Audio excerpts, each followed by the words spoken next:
Raja kami. Hanya Engkaulah yang mengasihi kesesatan kami. Terpujilah Kristus Tuhan, Raja mulia dan kekal. Tuhan bersamamu. Inilah Injil suci menurut Matius. Dimuliakanlah Tuhan.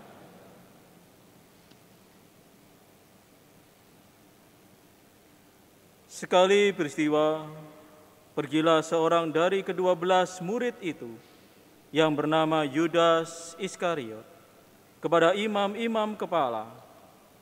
Ia berkata, "Apa yang hendak kamu berikan kepadaku, supaya aku menyerahkan dia kepada kamu?" Mereka membayar 30 uang perak kepadanya. Dan mulai saat itu, Yudas mencari kesempatan yang baik untuk menyerahkan Yesus. Pada hari pertama dari hari raya roti tak beragi, datanglah murid-murid Yesus kepadanya dan berkata, "Di manakah engkau kehendaki kami mempersiapkan perjamuan Paskah bagimu?" Jawab Yesus, "Pergilah ke kota kepada si Anu dan katakan kepadanya, beginilah pesan guru. Waktuku hampir tiba, di dalam rumahmulah aku mau merayakan Paskah bersama-sama dengan murid-muridku." Lalu murid-murid melakukan seperti apa yang ditugaskan Yesus kepada mereka dan mempersiapkan Paskah. Setelah hari malam, Yesus duduk makan bersama dengan ke-12 murid itu. Dan ketika mereka sedang makan, ia berkata, "Aku berkata kepadamu, sesungguhnya seorang di antara kamu akan menyerahkan aku." Dan dengan hati yang sangat sedih, berkatalah mereka seorang demi seorang kepadanya, "Bukan aku, ya Tuhan." Yesus menjawab, "Dia yang bersama-sama dengan aku mencelupkan tangannya ke dalam pinggan ini, dialah yang akan menyerahkan aku. Anak manusia memang akan pergi sesuai dengan ada yang tertulis tentang dia. Tetapi celakalah orang yang olehnya anak manusia itu diserahkan. Adalah lebih baik bagi orang itu sekiranya ia tidak dilahirkan." Yudas yang hendak menyerahkan Yesus itu menyahut, "Bukan aku, ya Rabi." Kata Yesus kepadanya, "Engkau telah mengatakannya." Demikianlah sabda Tuhan. Terpujilah Kristus.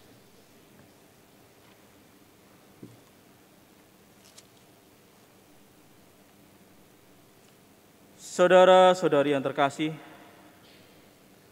rancangan Allah bukanlah rancangan kegagalan, melainkan rancangan keselamatan atau kebaikan bagi umatnya manusia. Mungkin bagi manusia itu adalah sebuah kegagalan, tetapi tidak demikian bagi Allah. Semuanya itu sudah ada dalam rancangan Allah, bahwa keselamatan bagi umatnya yang dicintainya mesti terjadi.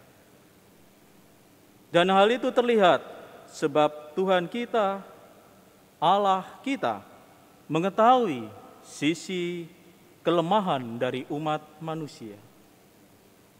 Dalam Alkitab Perjanjian Lama, kita bisa melihat bahwa mungkin manusia melihat bahwa itu Allah seakan-akan salah memanggil atau memilih tokoh-tokoh yang ada, entah itu nabi, hakim-hakim, atau raja-raja yang ada. Sebab nyatanya, tokoh-tokoh yang ada yang dipilih oleh Allah, nyatanya mereka juga melakukan dosa-dosa dan kesalahan yang ada. Musa, Elia, Gideon, Simson, Daud, dan Salomo, serta nabi-nabi yang lainnya atau raja-raja yang ada yang terpilih. Tidak sedikit mereka semua yang kita ketahui sebagai mereka yang terpilih oleh Allah. Namun mereka jatuh di dalam dosa dan kesalahan. Apakah itu berarti Allah salah pilih atau salah memanggil seseorang untuk menjadi nabinya, rajanya, atau hakim-hakimnya? Tidak demikian. Allah tidak pernah salah dalam memilih, atau semacam demikian Allah tidak pernah merancang kegagalan. Semuanya ada di dalam garis rancangan keselamatannya. Justru semuanya itu memperlihatkan kelemahan manusia, dan akhirnya kelemahan manusia itu dipakai oleh Allah untuk menunjukkan kemahakuasaannya dan rasa belas kasih-Nya yang begitu besar sebagai pribadi Allah yang maha kuasa dan maha kasih. Demikian pula di dalam Injil, seperti Allah Bapanya yang memilih nabi, raja dan hakim-hakim yang ada, Tuhan kita Yesus Kristus juga demikian tidak salah dalam memilih murid-muridnya. Meskipun Yudas Iskariot salah satu muridnya akan mengkhianatinya. Semuanya sudah ada dalam garis rancangan keselamatan Allah bagi umat yang dicintainya. Tuhan kita Yesus Kristus, Sang Maha Tahu itu, sudah memahami betul bahwa Dia di dalam proses perjalanan hidupnya menebus dosa umat manusia. Semuanya itu mesti terjadi di dalam rancangannya. Dan setiap peristiwa momen yang ada, semuanya itu menjadi kesempatan istimewa untuk memperlihatkan kemahakuasaan dan rasa belas kasih dari Allah. Maka saudara-saudari yang terkasih, dalam hal ini tentu nyata Yudas Iskariot sebenarnya selalu diberi kesempatan oleh Allah untuk mengalami di dalam akal budinya, memilah mana yang baik dan mana yang benar. Tentunya tawaran-tawaran yang ada, sebagaimana kemilau uang yang ada, itu merupakan kesempatan bagaimana dia seharusnya menjadi pribadi manusia yang jujur dan setia adanya kepada Tuhan. Namun nyatanya itu kandas sendiri oleh karena pilihannya sendiri. Namun semuanya itu nyata bahwa Tuhan telah merancang suatu rancangan keselamatan, bahwa Allah Tuhan kita Yesus Kristus memang sengaja memilih untuk demikian, bahwa Dia harus wafat di salib untuk menyelamatkan umat manusia. Demikianlah saudara-saudari yang terkasih di dalam kehidupan ini. Apabila kita merasa bahwa hidup kita ini gagal, kita keliru dalam mengambil langkah, sebenarnya tidaklah demikian. Rancangan Allah adalah rancangan keselamatan dan kebaikan bagi kita semua. Mungkin kita merasa gagal di dalam kehidupan ini, namun sesungguhnya itu merupakan rancangan Allah untuk menguatkan kita semua.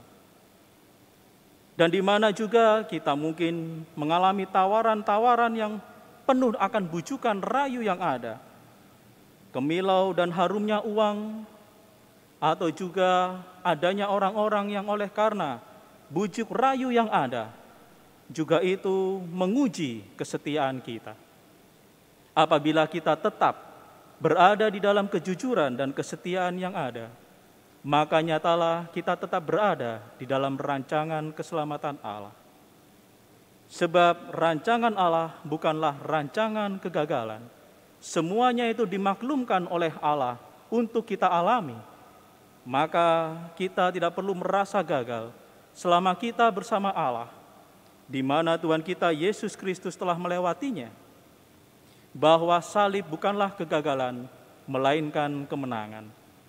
Ada kebangkitan dari peristiwa-peristiwa yang menyakitkan pada diri kita, yang kita lihat mungkin itu sebagai kegagalan, tetapi sesungguhnya itu semua adalah keselamatan dan kemenangan kita semua sebagai anak-anak Allah.